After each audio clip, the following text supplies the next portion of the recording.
সরকার গঠনের পরপরই দ্রুত পরিকল্পনা নিয়ে মাঠে নামছে বিএনপি। বিগত সরকারের সময়ে ১০০ দিনের রোডম্যাপ দেয়া হলেও বিএনপি ১৮০ দিনের কর্মপরিকল্পনা দিয়েছে। মূলত জনসম্পৃক্ততা বাড়াতে প্রথমে কাজ করবে তারা, এরপর পলিসি ভিত্তিক কাজে মনোযোগ দিবে দলটি। মন্ত্রিপরিষদের বৈঠকে ৩টি বিষয়ে গুরুত্ব দেওয়ার কথা বলেন প্রধানমন্ত্রী তারেক রহমান। দ্রব্যমূল্য নিয়ন্ত্রণ, আইনশৃঙ্খলা উন্নয়ন ও বিদ্যুৎ জ্বালানি খাতকে স্থিতিশীলতা দেওয়ার কথা বলা হয়েছে মহাপরিকল্পনায়। আইনশৃঙ্খলার ক্ষেত্রে মব কালচার নিয়ে কঠোর হবার পরিকল্পনা শুরু হয়েছে। সেই সাথে পুলিশের চেইন অফ কমান্ড মানার জন্য গুরুত্ব দেওয়া হবে। সরকার গঠনের পরপরই রোজার মাস হওয়ার ফলে নিত্য প্রয়োজনীয় দ্রব্যের দাম নাগালে রাখাটাই গুরুত্ব দিচ্ছে বিএনপি। প্রধানমন্ত্রী ভাষণেও ব্যবসায়ীদের সিন্ডিকেটের কথা বলেছেন।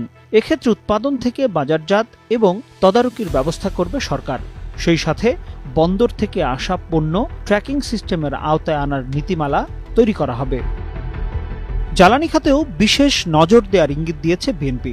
দলটি বিগত সময়ে জ্বালানি খাতে সবচেয়ে বেশি ভোগান্তিতে পড়েছিল, ফলে বিদ্যুৎ ও গ্যাস সরবরাহে কোনো সমস্যা যেন না হয় সে বিষয়ে নজর দেবে তারা। সেই সাথে সার উৎপাদনের জন্য গ্যাসের সরবরাহ নিরবিচ্ছিন্ন থাকবে বলেও পরিকল্পনা নেওয়া হয়।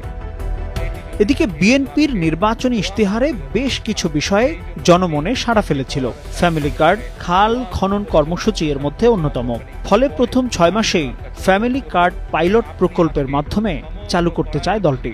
এছাড়া জলাশয় উদ্ধার, খাল খনন কর্মসূচি সরাসরি প্রধানমন্ত্রী উদ্বোধন করবে বলে জানানো হয়।